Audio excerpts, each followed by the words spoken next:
10 ans, ça se fête et c'est aujourd'hui que l'association des jeunes chercheurs de Fouillol a choisi de mettre à l'honneur les inventeurs guadeloupéens, mais aussi de faire le point sur l'état de la recherche en Guadeloupe. Sophie Vingada-Salon et Paul Labécard. Audrey a 28 ans, elle prépare une thèse sur la biologie marine. Dans cette assiette, la jeune fille explique comment extraire l'ADN de la banane avec juste un peu de sel, du liquide vaisselle et de l'alcool à brûler. Quand on parle d'ADN, on voit beaucoup les émissions, les séries américaines, c'est tellement abstrait, on ne sait pas trop à quoi ça ressemble, pour beaucoup c'est même pas visible. Mais là, on veut juste montrer qu'avec des produits qu'on trouve à la maison, des produits qu'on utilise pratiquement tous les jours, ben on peut avoir touché du doigt, en quelque sorte, l'ADN.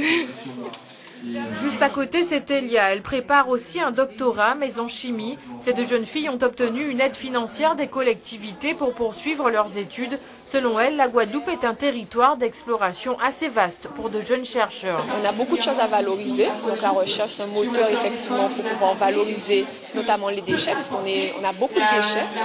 Donc pour apporter une valeur ajoutée à ces déchets. Mais c'est vrai que les conditions en ce moment, notamment, tout le monde connaît nos difficultés. Et c'est vrai que c'est pas facile tous les jours. L'insularité, mais aussi le financement des recherches, pas toujours facile pour ces jeunes chercheurs qui fêtaient les 10 ans de leur association avec un public peu nombreux.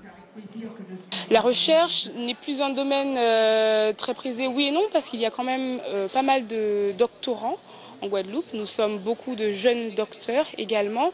Simplement, c'est vrai que si on se dit tous qu'on va être maître de conférence à l'université, là effectivement il va y avoir embouteillage. Donc maintenant, le jeune chercheur qui a été formé par la recherche doit savoir maintenant exploiter ce qu'il a appris de par sa formation.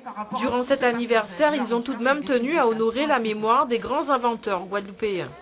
Nous avons tenu à présenter ce poster avec, par exemple, le docteur Guimero, qui travaillait sur la drépanocytose, Georges Raoul Nicolo, qui était une personne sur la télécommande, qui est une personne qui a rayonné de par le monde, et pourtant, bizarrement, en Guadeloupe, on ne le connaît pas suffisamment. Aux Antilles, il y a 270 jeunes chercheurs, dont une centaine en Guadeloupe.